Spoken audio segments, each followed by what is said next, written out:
This is the week 4 vlog, talking about the article that is related to um, confirmation bias and the way that school policies are affected by institutionalized racism within America, right? And so the first big thing that was discussed in class and in the text was the idea that bathrooms being monitored, right?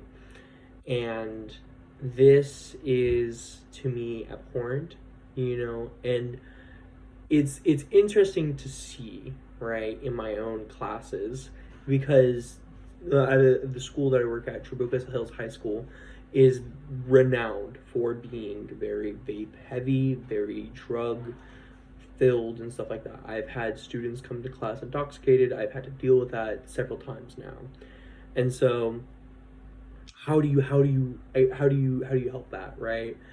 And I fully disagree that taking away bathroom privileges is where we start, right? It's that immediately shows a severance of trust, and that's just going to worsen the problem, in my opinion.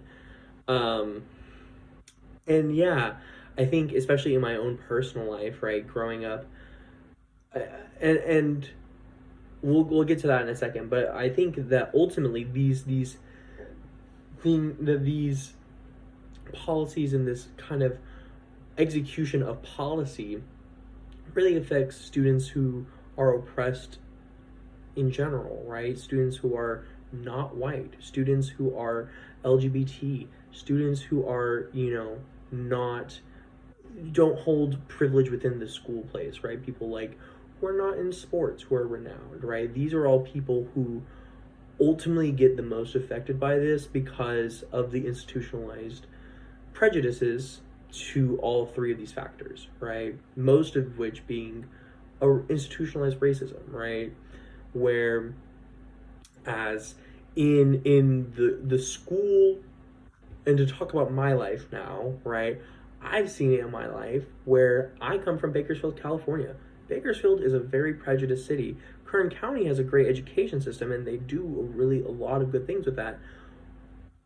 But there's still a number to be worked on with all of these, especially with policies like this. I remember kids in my class who were white would get away with literally vaping in like sinks in like science class. And then I remember my friend getting like his backpack turned inside out to find a vape. This kid has never touched nicotine nor marijuana in his life.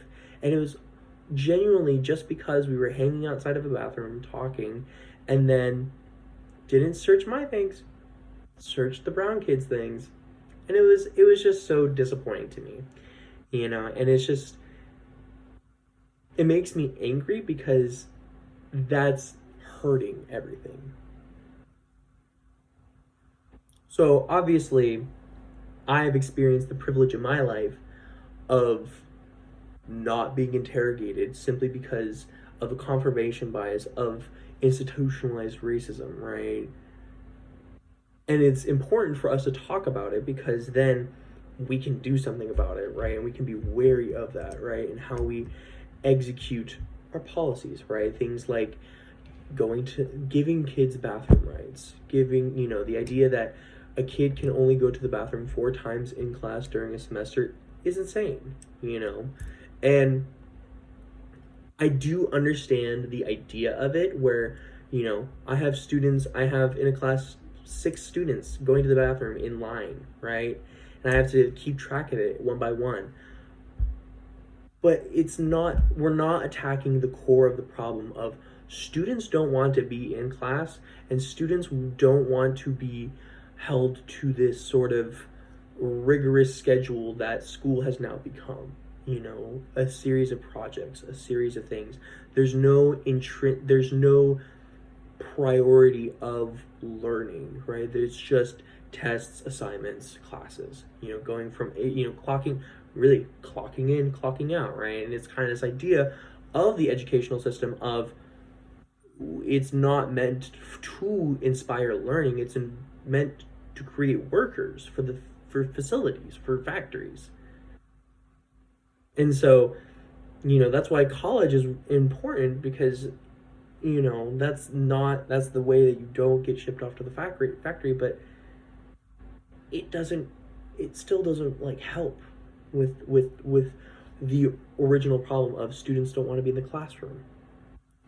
So I think that ultimately a lot of these policies are band-aid type solutions to the much bigger problem of how do we get kids interested in learning, how do we get kids wanting to be in class with teachers that they want to be with, how do we get kids interested in subjects that they want to learn in. And I think, and that's honestly why I teach music, because music is one of the first things that a student can have that is not solely academic, right? There's no, the concert is a test, but you're going to be fine as long as you participate, right?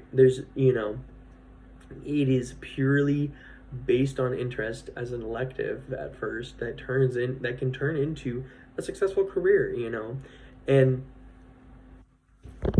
I think that a lot of these things are with the current way that school is being operated. And so I think that there needs to be a very serious look at what these things are in order to prevent these policies that are just, again, band-aid solutions on institutionalized racism and the way that schools were originally manufactured to be.